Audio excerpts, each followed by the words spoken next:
Bonjour, bonjour à tous. Bienvenue à notre premier épisode. Bienvenue sur notre chaîne Mon témoignage, ma victoire. Pour ceux qui ne savent pas encore ce que c'est que Mon témoignage, ma victoire, comme son nom l'indique, nous avons décidé ici sur cette plateforme de rendre témoignage à notre plus fidèle ami, Jésus-Christ, de tout ce qu'il a fait pour nous. Et donc, je suis Gloria. Je vous présente ma sœur Marie-Noël. Marie-Noël, tu peux te présenter? Oui, donc moi, mon nom, c'est Marie-Noël. Donc, Dieu nous a mis à cœur toutes les deux de créer cette plateforme où nous allons vraiment parler de ce qu'il a fait pour nous, rendre témoignage à Christ. Et notre verset de base, notre pilier, si on peut l'appeler comme ça, se trouve dans Apocalypse 12, 11, qui nous dit ils ont vaincu à cause du sang de l'agneau et Amen. de la parole de leur témoignage. Amen. Nous savons que le sang de l'agneau a déjà été coulé, versé pour nous. Le sang de l'agneau est parfait et ce qu'il faut, c'est la parole maintenant de notre témoignage. Et nous avons décidé ensemble de le faire, de témoigner de Christ. Donc, pour mieux me connaître, vous aurez nos témoignages à nous, autant convenable. Et ensuite, nous aurons aussi des invités sur cette chaîne qui partageront avec nous leurs témoignages, comment Christ les a surpris par des miracles et autres. Amen. Donc, aujourd'hui, bien sûr, on commence par nous, plus précisément par Marie-Noël, qui a un témoignage vraiment, vraiment édifiant, époustouflant à la gloire de notre Seigneur Jésus-Christ. Amen. Donc, Marie-Noël, d'abord, je vais te laisser prendre la parole. Est-ce que tu peux nous parler un peu de toi en général? Qui es-tu? Es-tu célibataire, mariée, en couple? OK, donc moi, mon nom, c'est Marie-Noël. Je l'ai déjà dit auparavant. Donc, je suis mariée avec Mathias. Et donc, nous avons trois enfants par la grâce de Dieu. Oui, et ouais, nous aimons le Seigneur, nous aimons servir Dieu. Donc, Super.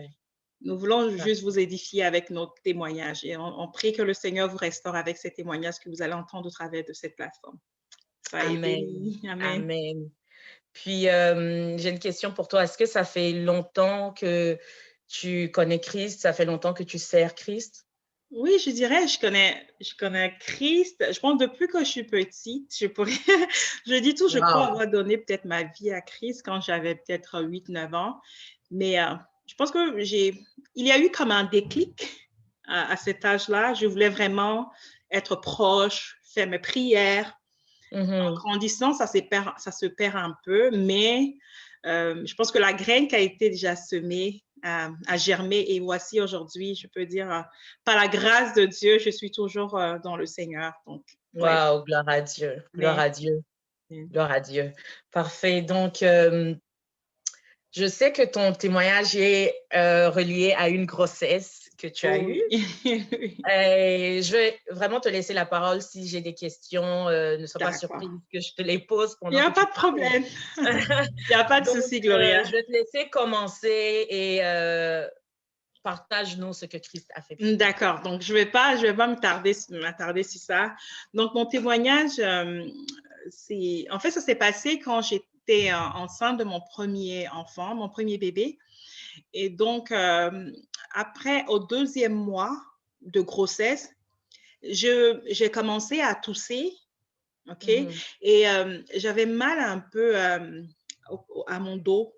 Donc, je me suis dit, OK, peut-être que c'est une toux. Donc, je suis allée à l'hôpital, ils m'ont prescrit des médicaments, des médicaments contre la toux. Je OK. prenais pendant des semaines, mais la toux était toujours là. J'avais perdu la petite et je manquais de souffle. Je ne pouvais pas bien respirer, disons. Mhm. Et j'allais tout le temps à l'hôpital, je disais au gynécologue, je sais pas, mais je prends les médicaments contre la toux, mais je tousse toujours et j'arrive pas à marcher pendant les longues distances. Eh bien, vous savez, comme c'était ma première grossesse, les gens disent, oh, la première grossesse, C'est c'est comme ça. normal. Et quand on est enceinte, c'est vrai que la respiration n'est plus comme avant parce qu'il y a comme un autre poids. Et je me suis dit, ben, j'ai jamais été enceinte, mais je suis même pas encore au 3e mois et là, j'arrive pas, je pouvais pas faire je pouvais pas marcher comme faire 3 pas. C'est comme si je perdais le Wow. souffle. Oui, mais les gens comprenaient pas et je pouvais pas manger non plus. Je pouvais que boire, prendre la liquidité, genre du liquide, pardon, genre Mhm. de l'eau ou des boissons sucrées. Rien Euh, de solide. J'arrivais pas, en fait. Pourtant, j'en avais envie. Il y avait un plat particulièrement que j'aimais. Je me souviens, un jour, j'ai demandé à ma petite sœur, fais-moi ce plat. Elle me l'a fait et j'ai pas pu le manger. Après deux, Mais qu'est-ce elle qui, a dit, qu'est-ce qui se passait comme, est-ce que tu avais des nausées? Est-ce c'est que, pas des nausées, c'est comme si j'avais des douleurs au dos. C'est comme si je m'étouffais quand je mangeais, en fait. oh, ok, Donc, ok. mais après, je me dis, peut-être c'est vraiment la grossesse. Je sais qu'il y a des gens qui ont des grossesses difficiles. Je me dis peut-être que, bon, c'est le bébé qui, qui est un peu difficile, mais ça va Oui. aller. Et j'ai ma soeur qui m'a dit, c'est bizarre, tu aimes beaucoup cette nourriture, si tu n'arrives pas à manger, c'est que tu vas vraiment pas bien. Mais il y a quelque chose de surprenant. Je chantais en ce moment à l'église avant que chaque dimanche, avant que mon pasteur nous prêche. Et je partais chanter. Et quand je chantais, j'allais bien. Mais Wow, après la chanson, quand je m'asseyais, après, j'arrivais plus à respirer et je rentrais à la maison. C'est wow. bizarre. Mais quand j'étais sur le pupitre, je Mhm. chantais, j'allais bien. Donc, je pense que c'est un petit miracle. C'est quelque chose que je Oui. voulais checker là-dedans. Et, euh, et après, j'ai mon beau-père qui a demandé à mon mari de demander au gynécologue si on peut me faire des échographies, je pense, Mhm. Échographie, oui. du poumon. Et donc, à mon prochain Une radio du poumon. radio du poumon, oui, Oui. une radio des poumons. Donc, mon mari, j'étais allée voir le gynécologue et mon mari lui a suggéré. Et le gynécologue, il dit qu'il a eu l'idée de le faire, mais il s'est dit, comme j'étais enceinte, c'était pas prudent. Et Ok. il nous a demandé d'aller le faire, mais on avait besoin de quelque chose pour protéger le ventre pour ne pas que les radiations traversent et tout. Et Ok. j'habitais dans une petite ville. On a cherché, on allait dans toutes les cliniques. Ils n'avaient pas ils n'avaient pas cette chose-là pour protéger le Pour ventre. couvrir le ventre. Oh.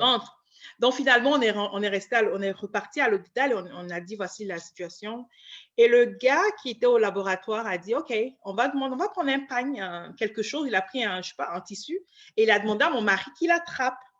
Et mon Mhm. mari a attrapé et finalement, on a pu faire la radio. Mhm. Et quand il a fait la radio, je vois le mec, son visage était. Et je lui ai Wow. demandé, il dit à mon mari, j'aimerais que tu retournes maintenant, va voir le médecin. Montre-lui le résultat. Dis-lui que voici ce qu'il en est. Et je lui dis, qu'est-ce qui se passe? Il dit, non, c'est pas bon. En fait, c'était pas vraiment Juste, professionnel. oui. Juste, Marie-Noël, est-ce que tu peux nous rappeler, tu étais à combien de mois de J'étais grossesse? à 2 mois. Je n'étais pas encore à 3 mois, en tout cas. Oh, wow, ok. Et donc, il dit à mon mari d'aller voir le médecin tout de suite, qu'il y a une urgence. Et je lui demande, qu'est-ce qui se passe? Il me dit, non, non, non, c'est pas bon, c'est pas bon. Je dis, oh, Ça, c'est le j'étais là. radiologue qui te donne cette nouvelle-là. Oui, Wow. Puis et j'étais là, comment j'ai est-ce que commencé, tu t'es sentie sur le coup? mais j'ai commencé à pleurer. Là, j'ai commencé à Oh. couler les larmes. Je dis, Seigneur. Et après, je me Mhm. suis dit, tu sais quoi, Dieu, ma vie est entre tes mains et que ta Mhm. volonté soit faite. Mais avant ça, quand j'allais pour mes visites à l'hôpital, il y a un infirmier qui est chrétien, en fait, mais que je ne Mhm. connais pas, mais c'est l'ami, un autre ami de l'église. Mhm. Et il a dit à mon ami à l'église que ton ami, là, je vois la mort sur elle Oh. et Wow. qu'elle ne va pas bien. Et mon ami me l'a dit, je dis, mais oui, je ne vais pas bien, mais comme ils ne savent pas ce que c'est, ben, je ne sais pas, mais il a dit, on va prier que Dieu va se glorifier. J'ai dit, Amen. ça, c'était un peu ce qu'elle avait avant. Et mon mari a couru, on allait chercher le gynécologue qui était en train de faire accoucher une femme, déjà, d'ailleurs. Wow. Il a vu le résultat. Il dit, allez-y à l'hôpital général. Entre parenthèses, c'est le meilleur hôpital, en fait. Mhm. Et dans la petite où je suis, il n'y avait pas d'ambulance. C'est une urgence. Wow. Donc, heureusement, on avait une voiture. Donc, mon mari a conduit, on a informé les parents, mon père, mon révérend. Et donc, il y avait une grève. Et donc, il n'y avait pas de place aux urgences là où j'allais. Donc, on a appelé mon révérend, mon père, parce que j'ai une cousine qui a épousé un directeur de l'hôpital. Donc, il a avisé ma cousine pour qu'elle parle à son mari. On avait un autre révérend qui était chirurgien. Donc, mon révérend l'a averti. Et donc, ils m'ont dit de venir tout de suite. On partait en route, on s'arrêtait comme 2-3 fois parce que je perdais mon souffle. Mon mari a dû s'arrêter. En route, plus on arrivait à l'hôpital. L'infirmière prend Les examens. fait les examens. On me met tout de suite sur l'oxygène. Wow. On me met sur l'oxygène. Mais pendant ce temps, est-ce qu'ils t'ont informé de ce que tu avais ou pas encore? Pendant ce temps, la radiographie, radiologie, a montré que mon poumon gauche était rempli de liquide. En fait, tu vois, quand on fait les radios des poumons, on voit les 2 poumons. Mais le mien, on voit un poumon et l'autre poumon, le poumon gauche, on ne voit rien. C'est comme c'est en flou. C'est comme, il reste comme, même pas la moitié, il reste comme un quart du poumon qu'on peut voir. Ça veut dire que le poumon gauche était rempli de liquide. Donc je pense que c'est… Je comprends bien. Oui. Dans l'un des poumons, celui gauche, il y avait comme du liquide. C'est de l'eau? Du liquide. À ce moment, je ne sais pas c'était quel genre de liquide, mais sur la radiologie, on voit qu'on ne voit plus 2 poumons. On voit un poumon et un quart. Wow. Donc, ça veut dire que le liquide a envahi le poumon gauche, donc on ne voit plus rien en fait. Donc, je pense que c'est ce qui a fait le déclic et le gynécologue a dit tout de suite, tu vas à l'hôpital général où il y a toutes les équipements nécessaires. Tous les équipements nécessaires, oui.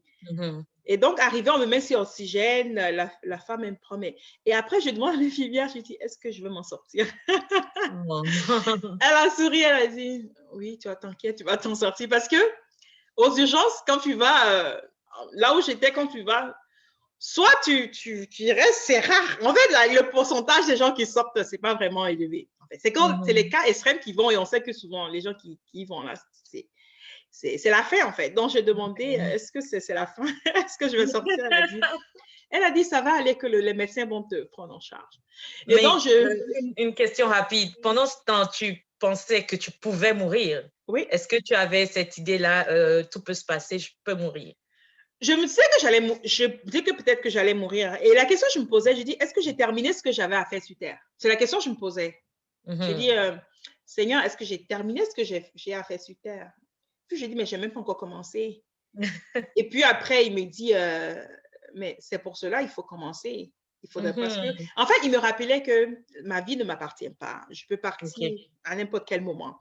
Et en ce moment-là, j'ai vraiment commencé à faire un examen personnel. J'ai dit, Seigneur, j'ai commencé à demander pardon du fait que, au lieu de commencer l'œuvre, de parler de prêcher sa parole, je ne le fais pas. Pourtant, on est tous mandatés à aller à évangéliser, mais on ne le fait pas. Mais à ce moment-là, je me suis vraiment posé ces questions. Et moi, je lui disais, mais je n'ai pas encore terminé. Je lui ai dit, je n'ai même pas encore commencé. Je lui ai dit, mais qu'est-ce que tu attends pour commencer? Wow. Donc, il y avait un peu ce… je ne savais pas, mais je me suis dit, ben, si je partais, je trouvais ça dommage parce que pour moi, je ne vais pas commencer, en fait. Et donc, je rencontre le chirurgien qui est révérend aussi, et lui devait partir, mais il m'a confié à une de ses étudiantes il dit elle est bonne. Donc, il dit elle est de nuit, qu'elle va s'occuper de moi, de ne pas m'inquiéter. Donc, au final, elle avait tellement de patientes, il n'y avait pas de place, il n'y avait pas de lit, mais ils m'ont trouvé un lit, mais j'étais sur oxygène. Mais c'est bizarre, sur oxygène, la respiration était mieux que quand je n'avais pas d'oxygène. Donc, vraiment, il y avait un problème de respiration. Et donc, elle vient, elle me dit, voilà, qu'il faudrait que j'enlève un peu de liquide pour que tu te sentes un peu mieux. Je dis, comment? Elle envoie les aiguilles et tout. Je dis, est-ce que je peux avoir mon mari là? Et on est amis maintenant, elle et moi. Elle m'a dit, mais elle m'a dit après que je sois guérie et tout. Elle m'a dit, maintenant, je peux te parler. Que ce que tu avais là, les gens meurent. Que si tu es là, c'est Dieu qui t'a… J'ai dit, ah bon, mais tu ne l'as pas dit. Elle dit, mais je ne peux pas te le dire. C'est pas professionnel. Et Mhm. donc, on a appelé mon mari et la nuit, là, elle a essayé d'enlever un peu le liquide. Et cette nuit-là, on a enlevé 750 millilitres. Wow! C'était un C'est liquide chaud. douloureux, je suppose. C'était douloureux? L'aiguille, ça traverse, ça m'a fait mal, mais quand elle commençait à tirer, là, c'était correct. Mais pour que OK, c'était une grosse aiguille, OK. 750. J'ai dit, mais enlève plus. Elle dit, non, si tu ne fais pas attention, tu peux endommager le poumon. De poumon. On va à Mhm. 750 millilitres, c'est bon. Pour Wow. que ça m'aide un peu. Et quand j'ai vu le liquide, il était tout jaune. Ouais, tout jaune. Et normalement, la condition, après, ils ont vu que ça s'appelle une effusion pleurale. En fait, Mhm. c'est souvent les gens qui ont ça, c'est les gens qui ont des problèmes cardiaques, le diabète, la tension. En fait, plusieurs. Donc, le Mhm. lendemain, ils m'ont fait tous les tests. J'ai eu tellement de médecins autour de mon lit, là, parce que j'étais enceinte, donc c'est délicat. Ils doivent Oui. faire attention pour ne pas que je perde le bébé. Mhm. Ils sont venus, ils ont fait les tests. Donc, pour rendre tout court, quand j'ai fait les tests, il n'y avait pas de problème cardiaque. Mhm. Mon cœur s'était un peu élargi, je pense, à cause de la toux et tout ça. Donc, ça fait que Mhm. ils appellent ça, mon cœur s'est un peu élargi. Il n'y avait pas de Mhm. diabète, il n'y avait pas de tension. Il n'y avait pas. Et ils ont voulu voir s'il y avait un cancer. Mhm. Il n'y a pas de cancer. Et donc, après, il y avait encore de liquide. Donc, elle venait souvent, le médecin, elle venait souvent taper un peu le liquide. Mais s'ils arrivaient à tout enlever le liquide, j'aurais pas. Parce qu'il fallait que j'aie une opération pour enlever complètement le liquide. Et OK. j'avais peur. Je voulais pas avoir Mais l'opération. ils pouvaient faire l'opération malgré que tu étais enceinte? C'était C'était ça possible? leur problème. Ils étaient en train de OK. voir comment faire pour faire l'opération sans que, parce qu'ils disent que souvent la douleur ou la peur peut faire que je perde l'enfant, puisque je n'étais pas encore à 3 mois de grossesse. OK. Mhm. Donc, ça traînait j'ai passé comme 2 semaines, presque 3 semaines à l'hôpital. À Donc, l'hôpital. oui, Wow. donc en fait, à l'hôpital, je suis tombée à 3 mois de grossesse. Oh. Et pendant les médecins, il y avait un révérend, un pasteur. Et au Wow. début, ils ont voulu faire l'opération. Et ils étaient autour de mon lit et le monsieur a dit non, que si on ne fait pas attention, tout ce qu'on peut faire peut causer la perte de son bébé. Donc, avant que vous preniez tel risque, j'aimerais que vous fassiez tous les examens, vous assurez que ça ne va pas affecter son bébé. Je ne sais pas ce monsieur vient d'où là, mais c'est après Wow. l'autre médecin m'a dit, tu sais, le monsieur, c'est un pasteur. Et c'est lui. Wow. J'ai dit, Gloire mais à tu Dieu. sais, quand Dieu est dans ton histoire, là, il y a Il y toujours est des jusqu'au gens. bout. Oui, oui. Oui. Mais Wow. bizarrement, quand j'étais enceinte à 1 mois de grossesse, on avait une convention dans notre église et un des pasteurs était invité, c'est lui qui prêchait à la convention. Et pendant la prière, à un moment donné, il a commencé à prier pour les femmes enceintes. Et il a Mhm. dit, il voit comme si quelque chose qui allait toucher les bébés, qu'il voit comme du sang, que c'est comme si on veut mettre fin à la vie des bébés qu'on attend. Mais à l'église, personne ne savait que je suis à 1 mois de grossesse. Donc, Mhm. on est parti, toutes les femmes enceintes, on est parti devant et il a prié pour nous. Il a demandé à ce que la femme du pasteur puisse mettre l'huile moindre sur nos ventres et il a dit qu'on ne va pas perdre nos bébés, que Dieu va préserver la vie des bébés. Amen. Donc, Amen. quand j'étais à l'hôpital, il y avait tout ça qui était dans la tête. J'ai dit non. Mhm. Ils ont prié pour moi. J'ai Mhm. reçu la prophétie. Le Seigneur a Mhm. déjà délivré mon bébé. Donc, on va sortir de Amen. l'hôpital sain et sauf. Amen. Et donc, ils ont tout fait. Il n'y avait rien. Il n'y a pas de problème cardiaque comme ils ont vu. Et au final, ils ont fait la petite opération. J'ai même une petite cicatrice. Amen. Ils ont fait l'opération pour enlever le reste du liquide. Et c'est comme ça que je suis sortie de l'hôpital. Ils n'ont pas trouvé de cancer. Wow, gloire à Je Dieu. suis allée une semaine après pour prendre les résultats. Mais quand je suis arrivée à la maison, j'avais toujours des douleurs encore à mon côté gauche. Je dis, mais est-ce que ça revient encore et tout? Mais là, la grossesse était avancée. J'étais comme à 5 mois, 6 mois. Mhm. Et donc, je suis Puis le venue. bébé se portait bien. Oui, bizarrement, le bébé, tout est correct. Et là, je suis venue au Canada. Mhm. J'étais presque à 7 mois. Vers la fin de grossesse, j'ai commencé à avoir des douleurs encore dans mon dos. Je dis, mais. Et puis, j'ai dit, bon, je vais accoucher. Je n'avais pas de médecin de famille. Il y avait cette histoire de médecin de famille. Donc, je me suis Mhm. dit, bon, après l'accouchement, je vais voir ce qu'il en est. Je vais après l'accouchement. Il voit euh, des masses cancéreuses. Wow. Et il trouve des masses cancéreuses dans mon poumon gauche et dans mon poumon droit. OK. Ça, est-ce que c'était après l'accouchement? Après l'accouchement. Après l'accouchement, Oui. on découvre que tu as des masses cancéreuses Mhm. au niveau des 2 poumons. Oui, Pas le poumon qui était atteint, mais les 2 poumons. les deux. Ça veut dire que maintenant, un autre poumon est aussi affecté. Wow. Et donc, on m'envoie chez un tel spécialiste. Il dit, non, lui, il a juste fait une petite étude là-dessus, mais il n'est pas vraiment qualifié. OK. On me dit d'aller voir un spécialiste. J'arrive, on me dit, oh, dommage, le spécialiste vient de déménager pour aller à Hong Kong. Oh, wow. J'étais en pleurs. J'ai dit, Seigneur, j'ai besoin que quelqu'un m'aide. Et je priais, je dis, Seigneur, tu as dit ma fille, je t'ai dit, je vais accoucher et j'ai eu une fille. Et je dis, Seigneur, tu as dit, l'enfant va naître, elle est née. Je dis, je savais que j'allais m'en sortir, mais la prière que je faisais à Dieu, Seigneur, donne-moi le courage de pouvoir traverser cette période. Parce que je savais que ça allait être difficile parce que j'étais seule avec ma fille au Canada. Mon mari n'était pas encore avec nous. Donc, je dis, Seigneur, donne-moi le courage de pouvoir traverser cela. Je savais dans mon cœur que j'allais m'en sortir, mais j'avais juste besoin de la force pour pouvoir traverser cela. OK, et donc, une question rapide pour... Oui.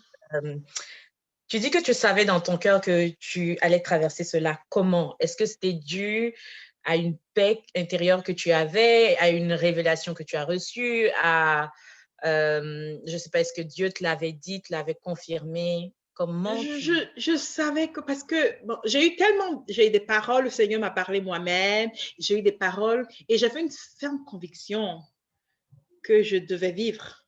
Il y avait ça. Je savais que c'était pas terminé. Donc, c'est bizarre. Tu vois, l'Esprit de Dieu nous conduit, il nous dit ce qu'on doit dire. Bizarrement, dans mes prières, c'est comme si j'étais poussée à dire, donne-moi la force de traverser cela. Je ne faisais pas des prières comme Seigneur, si je dois mourir. Non. Dis-moi, oui, non. OK. Je priais seulement, Seigneur, donne-moi la force parce que c'était difficile physiquement. J'étais fatiguée physiquement, émotionnellement. Là. Mais je ne priais pas pour dire, Seigneur, c'est ma fin. Je priais, Seigneur, donne-moi juste la force de pouvoir traverser cela parce que ma fille a besoin que je sois forte en ce moment pour elle. Pour Donc, elle, oui. je demandais juste, Seigneur, donne-moi la force à traverser cela.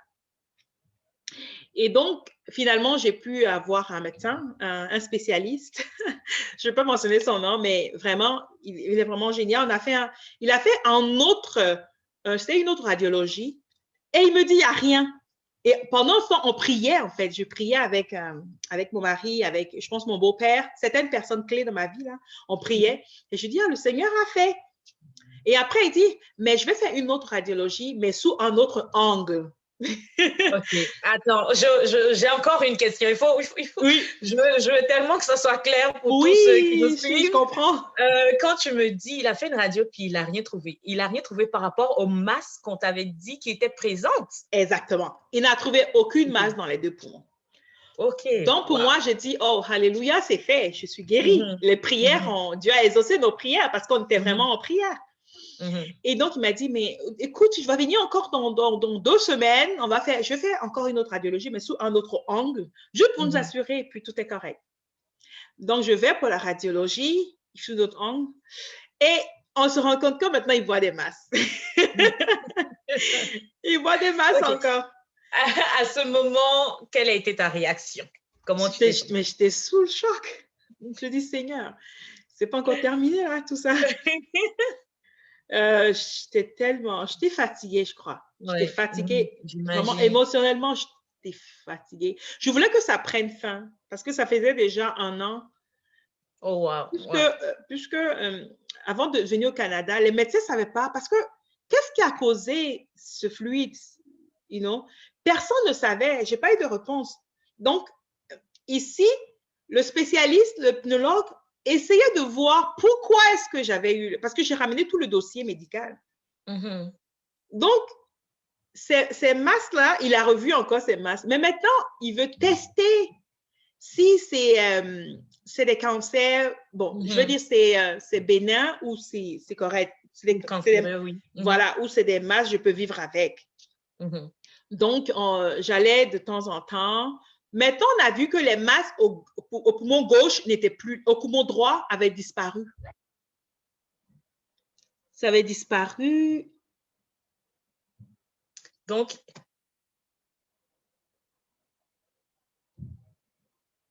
c'est bon, tu m'entends? Oui, je t'entends. OK, super. Donc, il y avait juste des masses au niveau du poumon gauche Voilà.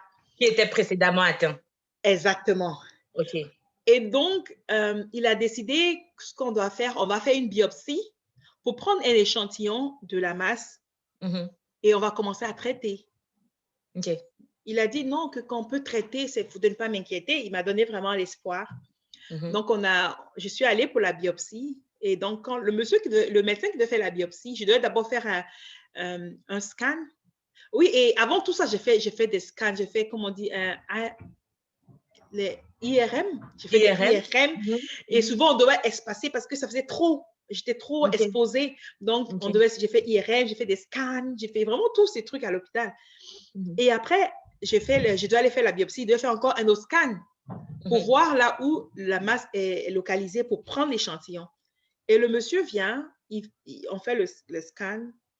Il vient me voir, me dit, il arrive. Il va pendant 30 minutes, il ne revient pas.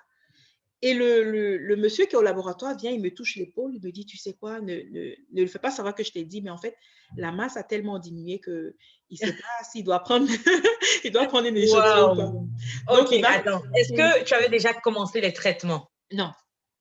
Tu n'avais rien fait?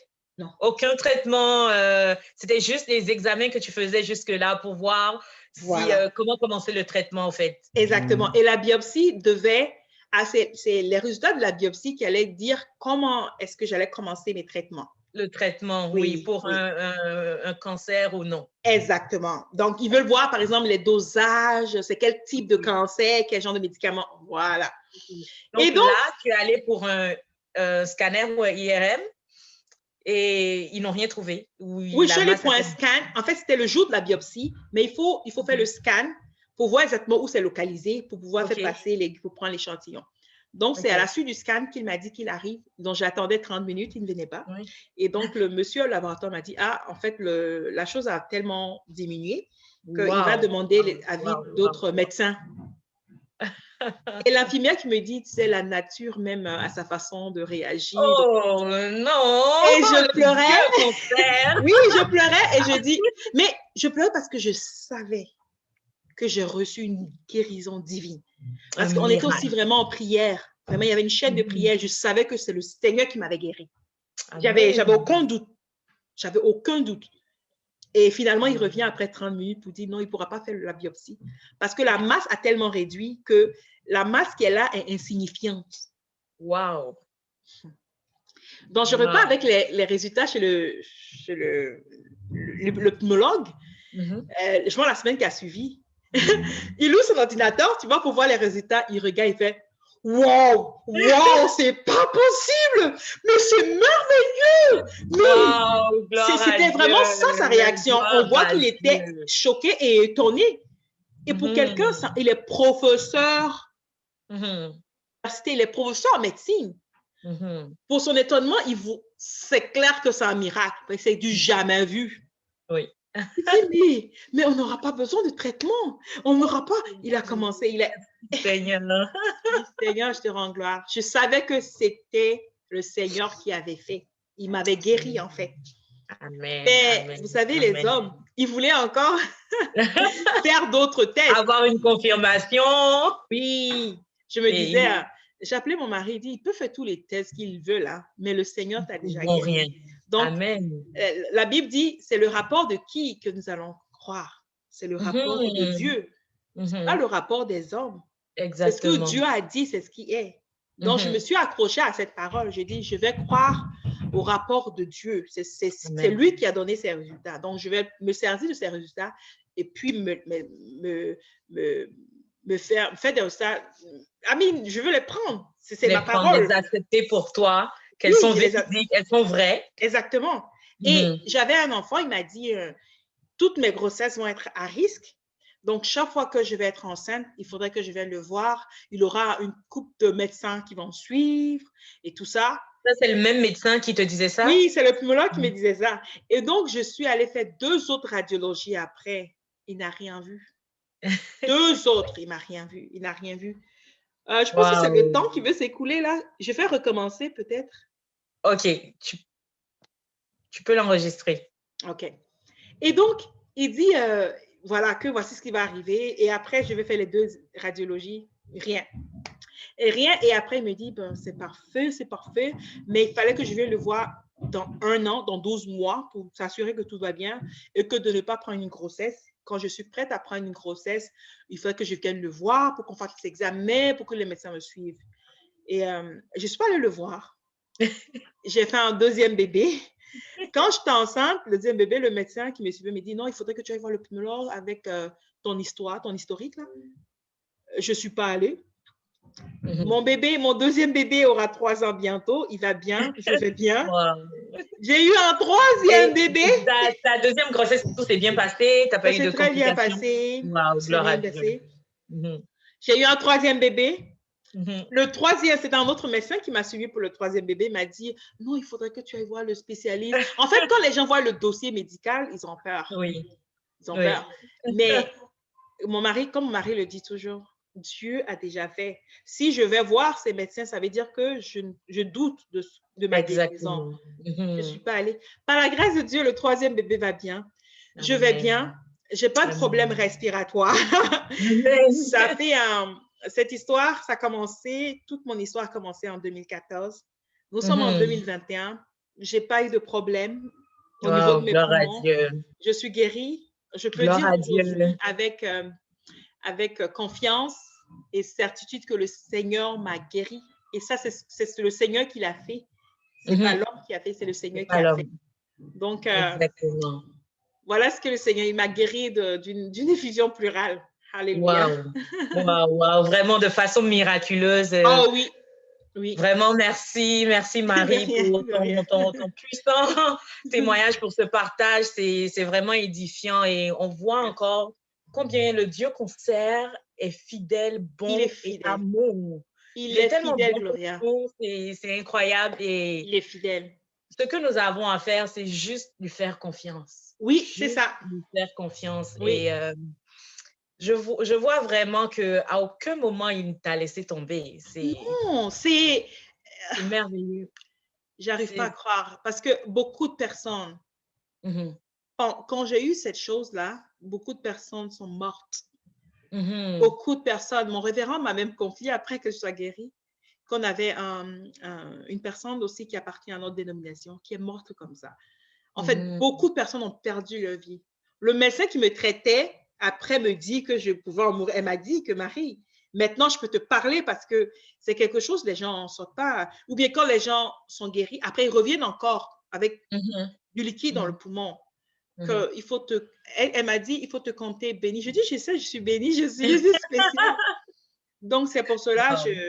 je veux servir Dieu, je veux vraiment faire son œuvre parce que si je Mhm. vis, je ne vis pas pour moi, je vis par Exactement. Christ qui me fortifie. Donc, Amen. vraiment, Amen. ce qu'il a fait pour moi, ce qu'il continue de faire, on aura d'autres témoignages par la suite. Amen. Oui, certainement. Oui, oui. Mais en tout cas, le Wow, Seigneur. gloire à Dieu, gloire à Dieu. Je suis Amen. vraiment édifiée, bénie et je sais que tous Amen. ceux qui regarderont cette vidéo seront aussi également bénis. Euh, Amen. j'ai une question pour toi. Oui. Quel conseil ou quel encouragement as-tu à donner à quelqu'un qui se trouverait dans la même situation que toi, qui traverserait actuellement une situation semblable, comme une OK. maladie Oui. qui veut l'amener à la mort? Avant ta réponse, quand tu donnais ton témoignage, il y avait cette parole qui me venait où, à la mort de Lazare, quand la foule s'inquiétait, les sœurs s'inquiétaient, j'ai aimé la réponse de Jésus quand il a dit, cette situation n'est pas pour la mort, mais pour la gloire Amen. de Pour la Dieu. gloire de Dieu. Et ton partage m'a vraiment fait rappeler ce verset-là. Et c'est ça. Donc, je te demandais, quel conseil as-tu à donner à une personne qui se trouverait dans cette situation? Merci. Moi, ce que j'aimerais dire, quand tu traverses, je te parle toi qui m'écoutes, toi qui me regardes, pose-toi ta question. En qui tu as cru? Mhm. Moi, c'est la question. En qui tu as cru? Si tu as cru en Jésus, c'est Jésus, il est fidèle et bon de te sauver. Il est fidèle et bon de te guérir. Rien de lui est impossible. Il peut tout faire. Quelqu'un qui meurt et qui ressuscite le troisième jour, pas comme s'il est dans le coma. Il est mort, déclaré mort, et il ressuscite.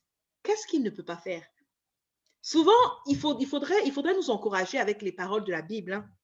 Parce que tous les miracles qu'on voit dans la Bible, c'est des choses réelles.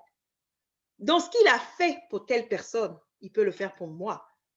Dis-toi aujourd'hui que ce qu'il a fait pour Marie-Noël aujourd'hui, il va le faire pour moi. Rien n'est impossible à Dieu.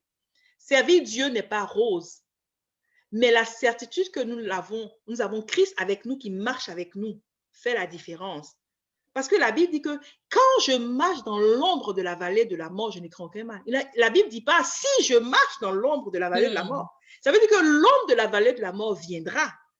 Mais dis-toi que parce que tu as Jésus, parce que tu as l'alpha et l'oméga, tu ne crains aucun mal parce que lui sera avec toi. Son bâton et sa houlette seront avec toi. Donc, fortifie le Seigneur.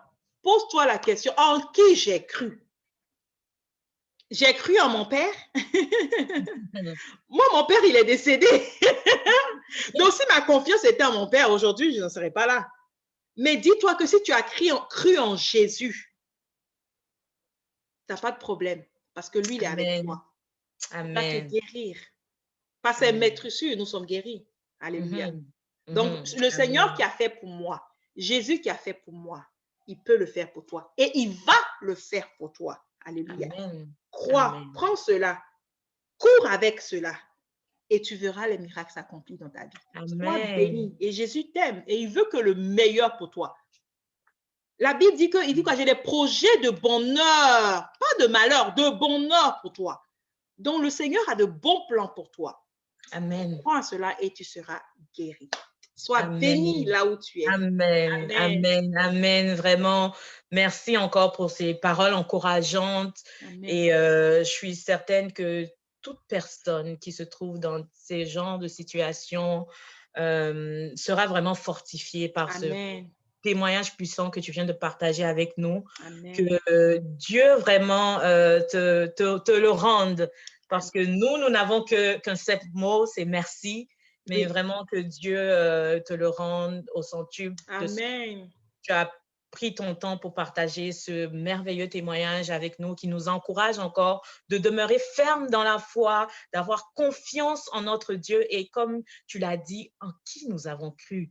Nous avons cru au roi des rois, à celui qui domine, à celui qui règne. Amen. Celui-là, lorsqu'il se lève, les ennemis s'enfuient. Amen. Le Dieu tout-puissant. Et encore mieux, il est notre Père. Il est notre Père. C'est notre Papa. Il nous aime d'un amour qui n'est pas semblable à l'amour des hommes. Oui. Il est amour lui-même. Il est amour. Amen. La parole nous dit qu'il nous aime d'un amour éternel. Éternel. Je suis émerveillée quand je lis chaque fois ce verset. Il nous aime d'un amour éternel. C'est-à-dire son amour n'a pas de fin. Quelles que soient les conséquences, les situations, tes actions, ça n'a pas de fin. Exactement. Ça n'a pas de fin. Et vraiment, encore une fois, merci Marie pour ton partage. Et pour terminer ce moment, j'essayais de traîner un peu plus parce que vraiment, j'aime ça, demeurer dans la présence de Dieu, entendre de si belles choses. Mais on va devoir finir. Mais avant de finir, si tu peux rapidement prier pour nous et prier aussi pour toute personne malade qui attend sa guérison, qui attend sa délivrance. Donc, nous allons prier. OK. Alléluia. Amen. Seigneur, aujourd'hui, j'aimerais prier pour toute personne qui m'entend, pour toute personne qui me voit, pour toute personne qui m'écoute aujourd'hui, là où ces personnes se trouvent. Je prie que tu prennes contrôle de la vie de cette personne. Amen. Seigneur, prends contrôle de sa situation. Prends contrôle de cette maladie, Seigneur. Seigneur, nous sommes guéris par tes maîtresses, Seigneur. Je prie que tu guérisses quelqu'un maintenant. Touche, Seigneur Jésus, la vie de quelqu'un maintenant. Touche Amen. cette maladie de cœur. Touche cette Amen. maladie de poumon. Touche cette maladie Amen. de yeux, cette maladie des reins, Seigneur. Cette Amen. maladie, Seigneur Jésus, de ventre. Tu as mal au bas-ventre. Le Seigneur te guérit maintenant de cette. Amen au nom de Jésus. Tu as Au ces nom de douleurs, c'est Jésus. vraiment difficile, pénible pour toi. Tu n'arrives pas à te redresser. J'entends, ça s'appelle comment? Hernie ombilicale. C'est ce qui fait que tu n'arrives pas à te redresser souvent quand la douleur vient. Le Seigneur te guérit maintenant. Amen au nom de Le Jésus. Seigneur te touche de ce mal de ventre maintenant. Je Amen. vois le sang se dissoudre. Amen. Le sang se Merci, dissout. Seigneur. Tu reçois ta guérison maintenant là où tu es. Merci, Seigneur. Je Merci, prie Seigneur. que toute maladie en toi parte maintenant par Au le nom de nom Jésus. puissant de Au Jésus. nom de Par le Jésus. nom puissant de Au Jésus. nom de Par Jésus. le nom puissant de Jésus en qui nous avons cru Jésus. aujourd'hui, nous disons à cette maladie de partir maintenant de ce corps au nom de Jésus. Au nom de Reçois ta liberté, reçois ta guérison, reçois cette victoire que le Seigneur t'accorde. Au nom de Jésus. Les médecins n'ont pas le dernier mot. C'est Dieu qui a le dernier mot. Cette maladie ne t'emportera pas. Parce que la vie du Christ est en toi. Parce que le Amen. Seigneur t'appelle à son œuvre. Parce que le Amen. Seigneur t'appelle à son œuvre. Reçois Amen. la guérison qui vient de Dieu. Amen. Reçois la délivrance qui vient de Dieu. Cette Amen. maladie, ces maux de tête qui t'empêchent souvent même de pouvoir dormir. Le Seigneur te guérit de ces maux de tête au nom de Jésus. Amen. Reçois ces guérisons maintenant. Reçois Amen. cette guérison maintenant. Cette migraine, Amen. elle part maintenant au nom. Amen au nom de Jésus. Merci, Papa. Merci, Papa, pour ces personnes que tu touches maintenant. Merci pour cette restauration, Seigneur Jésus, que tu apportes à ton peuple maintenant. Sois béni, sois glorifié. Au nom de Jésus que nous avons prié. Amen. Amen, Soyez amen, bénis, soyez amen. bénis. Merci Seigneur, merci. Merci. Nous remercions vraiment le Seigneur pour ce moment merveilleux qu'il a permis et que toute la Amen. gloire, toute l'honneur lui reviennent. Et à tous qui nous suivez, nous vous aimons de l'amour de Christ. Oui. Et si vous avez des questions, vous ne connaissez pas encore Christ, vous voulez le recevoir dans votre vie, vous voulez savoir comment faire, n'hésitez pas à nous contacter. Nous allons laisser des numéros de téléphone en bas de la vidéo. Vous pourrez nous contacter ou nous contacter directement sur nos différents réseaux sociaux, notre page Facebook. Et nous serons là pour vous. Christ est déjà là pour vous. Christ est déjà là. Nous aussi, nous sommes là pour vous. Et en tout cas, soyez bénis. Nous vous aimons beaucoup. Et portez-vous bien. Et à la prochaine, à très bientôt, à notre deuxième épisode. À très bientôt. Bye.